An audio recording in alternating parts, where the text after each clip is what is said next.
মামুর বেটা কাম ফাটাছে, কাম ফাটাছে। পাম্পে তেল নাই, কোনো পাম্পতে তেল নাই, কোনো পাম্প তেল দিচ্ছে না, তেল দেওয়া একবারই স্টপ, সব বন্ধ করে দিছে।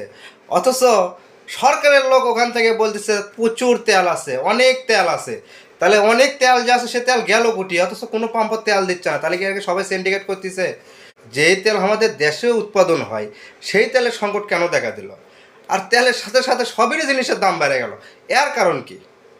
আপনারা যদি কেউ জানেন একটু কবেন। তেলের দাম বেড়ে গেল, ডিজেলের দাম বেড়ে গেল, পেট্রোলের দাম, অক্তেলের দাম, খালি সর্ষের তেল আর হচ্ছে সোয়াবিনের তেল মনে হয় বাকি আছে।